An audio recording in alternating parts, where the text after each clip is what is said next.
The Mysuru cooperative bank ಕಳೆದ 119 ವರ್ಷಗಳ ಇತಿಹಾಸದಲ್ಲಿ ತನ್ನ ಷೇರುದಾರರಿಗೆ ಅತ್ಯಂತ ಪ್ರಶಂಸನೀಯ ಸೇವೆಗಳನ್ನು ಸಲ್ಲಿಸಿಕೊಂಡು ಬಂದಿದ್ದೀವಿ. ಅದೇ ರೀತಿ ದಿನಾಂಕ 14/9/2025 ನಡೆದ ಸರ್ವ ಸದಸ್ಯರ ಮಹಾಸಭೆಯಲ್ಲಿ ನಾವು ಏನು ಮಹಾಸಭೆಗೆ ಪ್ರಕ್ರಿಯೆಗಳನ್ನ ಮಾಡಬೇಕಿತ್ತು ಅದನ್ನು ಸಂಪೂರ್ಣವಾಗಿ ನಾವು ಟೆಂಡರ್ ಮೂಲಕನೇ ಕರೆದು ಸಿಹಿ ತಿಂಡಿ ಆಗ್ಬೋದು, ಶಾಮಿಯಾನದ್ದಾಗ್ಬೋದು, ಶಾಲು, ಹಾರ, ಪ್ರತಿಯೊಂದು ಏನೇ ಒಂದು ಮಾಡಬೇಕು ಅಂತ ಅಂದ್ರೂ ನಾವು ಟೆಂಡರ್ನ ಕರೆದೇ ನಾವು ಆಡಳಿತ ಮಂಡಳಿ ಎಲ್ಲರೂ ಬೋರ್ಡ್ ಮೀಟಿಂಗ್ ಮಾಡಿ ನಾವು ಈ ಕಾರ್ಯಕ್ರಮಗಳಿಗೆ ಟೆಂಡರ್ ಮೂಲಕನೇ ನಾವು ಮಾಡಿರ್ತೀವಿ.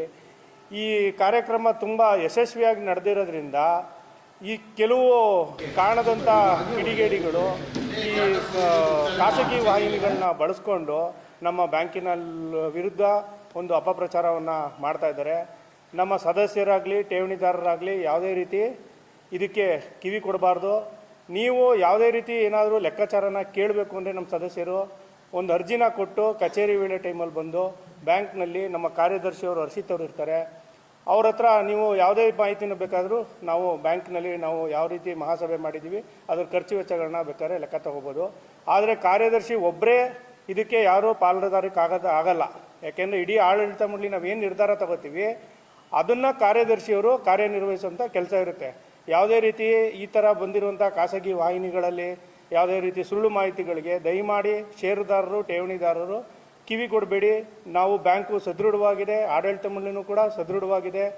ನಾವು ಈಗ ಮುಂದೆ ಹೆಂಗೆ ಹಿಂದೆ 119 ವರ್ಷಗಳ ಇತಿಹಾಸದಲ್ಲಿ ಬ್ಯಾಂಕು ಸದೃಢವಾಗಿದೆ, ಮುಂದೆನೂ ಕೂಡ ಅದೇ ಇರುತ್ತೆ ಅಂತೇಳಿ ನಾನು ಈ ಸಂದರ್ಭದಲ್ಲಿ ಹೇಳಕ್ಕೆ ಇಷ್ಟಪಡ್ತೇನೆ. ನಾನು ಅಧ್ಯಕ್ಷ J Yogesh, Mysuru cooperative bank, Gandhi ಚೌಕ.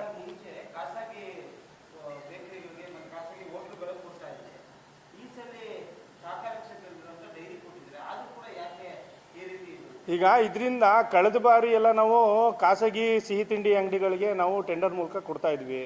ಆ ಸಿಹಿ ತಿಂಡಿಗಳು ಕಳಪೆ ಅಂತೇಳಿ ನಮ್ಮ ಸದಸ್ಯರು ತುಂಬ ಕಳೆದ ಬಾರಿ ಎಲ್ಲ ಕಂಪ್ಲೇಂಟ್ ಆಯಿತು. ಹಂಗಾಗಿ ಈ ಸಲ ಏನು ಮಾಡಿದ್ವಿ, ನಾವು ಸಹಕಾರದಿಂದ ಸಾಕಾರ ಅಂತೇಳಿ ನಂದಿನಿಗೆ ನಾವು ಇದನ್ನು ಪ್ರಾಡಕ್ಟ್ನ ಕೊಟ್ಟು ಇದು ತುಂಬ ಯಶಸ್ವಿಯಾಗಿ ಕಾರ್ಯಕ್ರಮ ಆಗಿದೆ. ಅದನ್ನು ಕೆಲವರು ತಡ್ಕೊಳಕ್ಕಾಗ್ದೇನೂ ಇರ್ಬೋದೇನೋ, ಖಾಸಗಿ ಸಿಹಿ ತಿಂಡಿಗಳನ್ನ ಬೇರೆಯವರು ಕೊಟ್ಟಿಲ್ಲ ಮಾಡಿಲ್ಲ ಅಂಥ ಹಿತಾಸಕ್ತಿ ಇರೋರು ಕೆಲವರು ಇರ್ತಿದ್ರು. ಖಾಸಗಿ ತಿಂಡಿಗಳು ಪರವಾಗಿ ನಮಗೆ ಟೆಂಡರ್ನ ಕೊಡಿಸಿ ಮಾಡಿ ಅಂತ ಹೇಳುವಂಥವ್ರು ಇರ್ತಿದ್ರು. ಅಂಥವ್ರುಗಳಿಗೆ ಈ ರೀತಿ ಅವಕಾಶ ಆಗಿಲ್ಲ ಈ ಸಲ. ಅದನ್ನು ಇಟ್ಕೊಂಡು ಬೇಕಾದ್ರೆ ಈ ಥರ ಖಾಸಗಿ ವಾಹಿನಿ ಮೂಲಕ ನಮ್ಮ ಬ್ಯಾಂಕಿನ ಬಗ್ಗೆ ಸುಳ್ಳು ಸುದ್ದಿಗಳನ್ನ ಮಾಡ್ತಾ ಇರ್ಬೋದು. ಅದು ಖಂಡಿತವಾಗ್ಲೂ ನಾವು ಪ್ರಾಮಾಣಿಕತೆಯಿಂದ ಇದ್ದೀವಿ. ಆಡಳಿತ ಮಂಡಳಿನೂ ಪ್ರಾಮಾಣಿಕತೆಯಿಂದ, ನಮ್ಮ ಸೆಕ್ರೆಟರಿಯವರು ಕೂಡ ಪ್ರಾಮಾಣಿಕತೆಯಿಂದ ಕೆಲಸ ನಿರ್ವಹಿಸ್ತಾ ಇದ್ದಾರೆ. ಯಾವುದೇ ರೀತಿ ಆತಂಕ ಪಡುವಂಥ ವಿಷಯ ಇಲ್ಲ.